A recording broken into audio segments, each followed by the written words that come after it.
Bonjour à toutes et tous. Est-ce que vous aussi, vous entendez au quotidien cette expression « T'es gênant, arrête, t'es gênant, t'es gênante, ah stop, ça suffit ». Parce que moi j'ai l'impression que je l'entends de plus en plus. En général, cette expression, elle est plutôt utilisée par des ados, voire des enfants. Parce que nous les adultes, je crois qu'on est plus subtils dans nos modes de fonctionnement, ce qui ne veut pas dire que nous sommes justes, hein, pas du tout. Mais en général, on ne va pas dire les choses d'une manière aussi abrupte que celle-ci. Qu'est-ce que ça vient dire Qu'est-ce que cette expression vient nous dire? Et surtout, de qui elle va parler?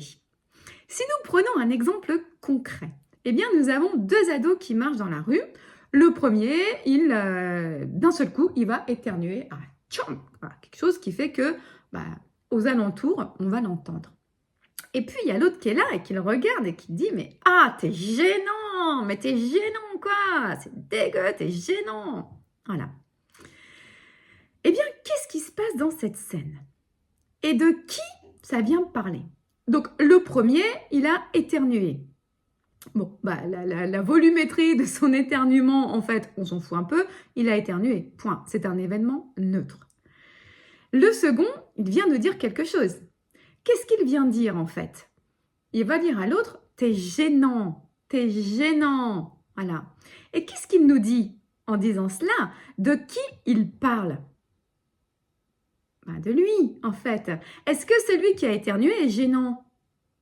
Non, non, évidemment pas. Éternuer, c'est un événement, il est neutre, d'accord?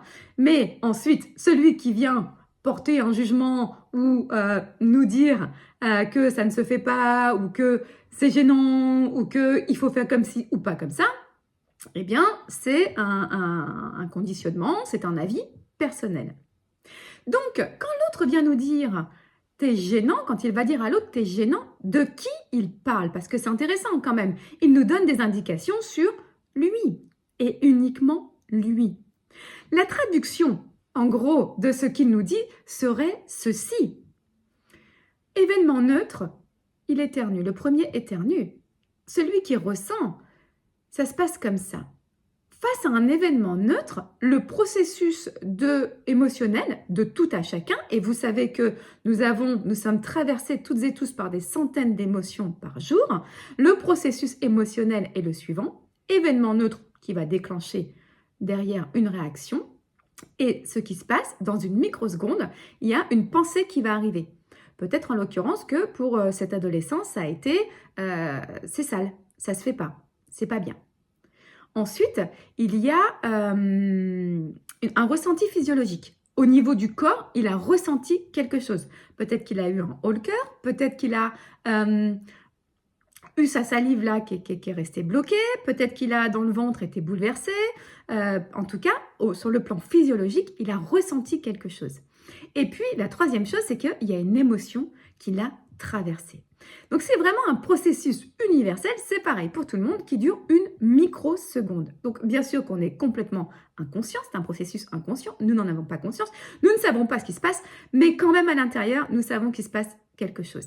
Et là, du coup, l'émotion en question, elle a été verbalisée puisque on a parlé, cette personne, cet adolescent, il a parlé de gêne. Il est fort à parier qu'il y a d'autres émotions pour qu'il ait eu cette réaction. Il a été en réaction face à un événement en soi pas très grave, hein, neutre. Pour qu'il soit en réaction comme ça, il est fort à parier qu'il y a d'autres émotions à l'intérieur qui l'ont traversé. Peut-être la honte, peut-être la peur d'être vu, mais c'est seulement pas qu'une émotion qui est venue. En tout cas, l'émotion la plus forte a été verbalisée, c'est en général ce qu'il se passe, qui a été la gêne. Vous me direz, tout cela est plutôt simple puisque c'est un mécanisme naturel, le mécanisme émotionnel qui se déroule, qui se joue à l'intérieur de nous. Aucun problème avec ça. Sauf que le problème, qu'est-ce qui ne va pas là-dedans? Eh bien, c'est que notre ado, là, il n'a pas pris en charge, il n'a pas pris la responsabilité de son émotion. Qu'est-ce qu'il a fait? Il l'a transféré sur l'autre et il est venu accuser l'autre et lui dire « t'es gênant ». Il n'est pas venu lui dire « j'ai ressenti de la gêne ». Non, il est venu lui dire « t'es gênant, c'est sale, t'es dégueulasse ». C'est ça qu'il est venu lui dire. Et c'est ça que nous faisons toutes et tous, adultes y compris, au quotidien. Nous accusons l'autre de nos mots MAUX, nous accusons l'autre de nos ressentis que nous jugeons comme désagréables et des émotions qui nous font mal et qui nous traversent et qui ne sont pas supportables pour nous. Nous accusons en permanence les autres, c'est-à-dire l'extérieur. Alors que lorsque nous vivons une émotion, c'est à l'intérieur qu'il faut tourner notre attention et notre regard, parce qu'il va il va falloir accueillir cette émotion et nous donner du temps pour comprendre un petit peu ce qui s'est passé. Eh bien, dans le processus habituel que nous faisons tous, et c'est sociétal, je veux dire, c'est sociétal, parce que c'est comme ça qu'on nous a appris, c'est que si ça ne va pas à l'intérieur, si j'ai un sujet, si j'ai quelque chose, un souci, si j'ai quelque chose qui ne me plaît pas, qui fait que je ne me sens pas bien, eh bien, je vais aller chercher un coupable à l'extérieur, en l'occurrence, l'autre. Voilà. Et c'est ce que nous faisons tous au quotidien. Là, en l'occurrence, l'adolescent, il est allé reporter la responsabilité de son émotion sur l'autre. Et puis, nous le faisons tous, nous aussi, les adultes au quotidien. Souvent, quand ça ne va pas, combien de fois est-ce qu'on peut dire « mais moi, je suis en colère parce que tu as fait ça ». Je suis triste parce que tu as fait ça, en fait. Et donc, on va reporter la responsabilité de notre émotion sur l'autre.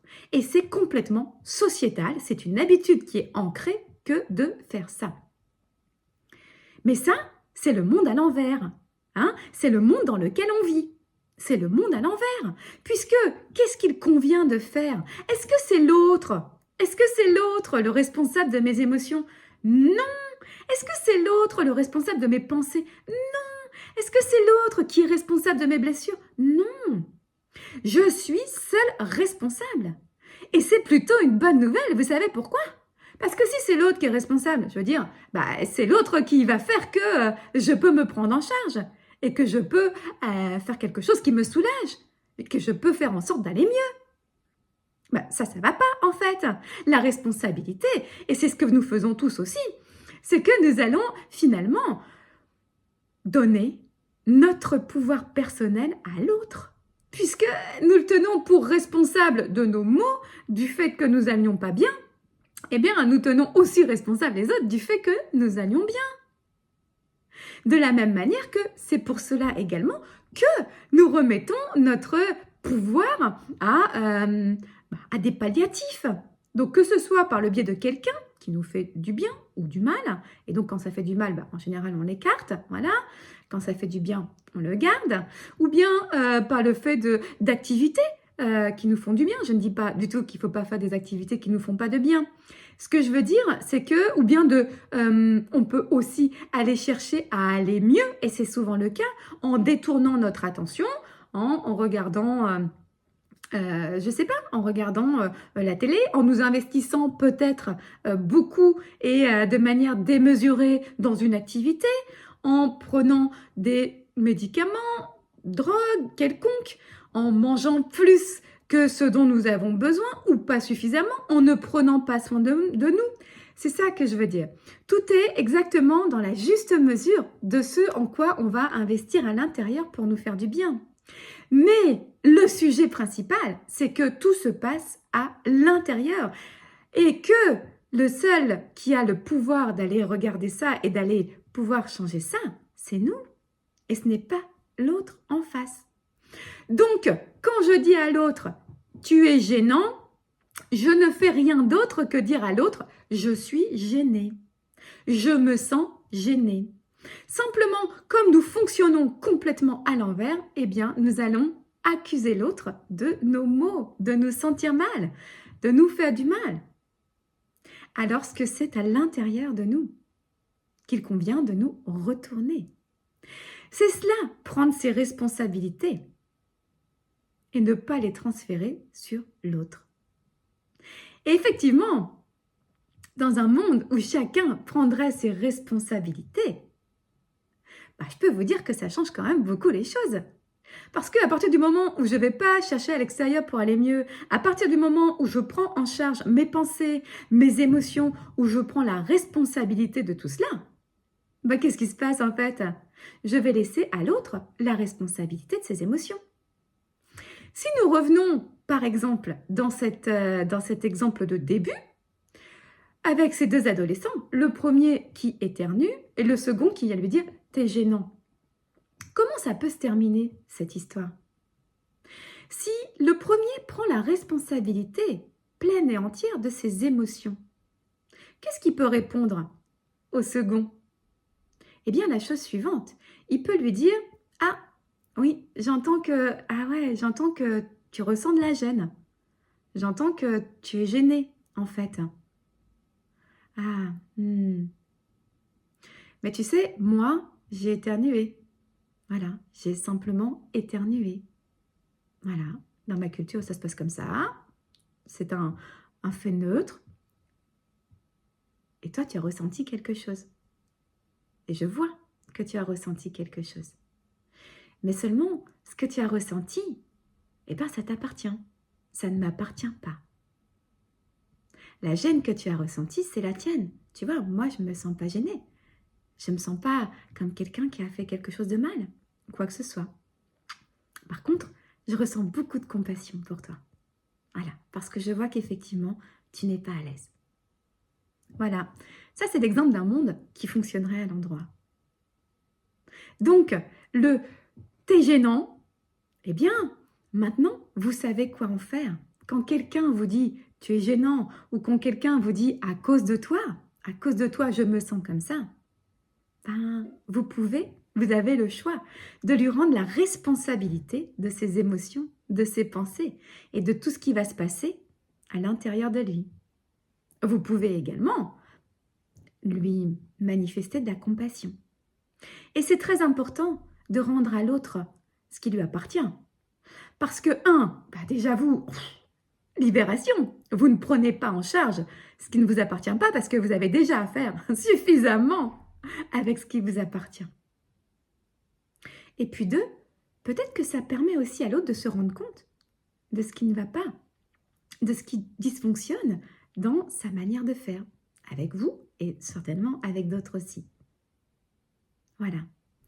Donc, nous vivons dans une ère, une société dans laquelle, effectivement, la responsabilité est complètement inversée. Et sociétalement, collectivement, eh bien, nous avons l'habitude de reporter nos responsabilités sur l'autre. Et pourtant, moi, je peux vous dire une chose, c'est que la clé de la libération, mais la clé majeure, la clé principale de toute libération, qu'elle soit collective ou qu'elle soit individuelle, eh bien, c'est de reprendre son entière responsabilité face à ses pensées, face à ses émotions, face à la vie que nous menons. Nous sommes responsables de ce que nous générons. Voilà. Et ça, c'est vraiment la plus grande et la plus belle des clés de la liberté. Donc, la prochaine fois que quelqu'un vous dit, vous fait peser peut-être, ou prendre la responsabilité de manière inconsciente, attention, parce qu'en général, ça se passe de manière inconsciente tout cela, de ses émotions, de ses pensées, de ce qui ne va pas chez lui, eh bien, peut-être que vous pouvez vous-même lui rendre, avec beaucoup d'amour, beaucoup de compassion, mais lui rendre ce qui lui appartient. Parce que ça, c'est pour votre bien, mais c'est aussi pour le sien en face. Voilà. Voilà ce que j'avais à vous partager. J'espère que ça aura pu vous être utile et je vous souhaite une très très belle journée.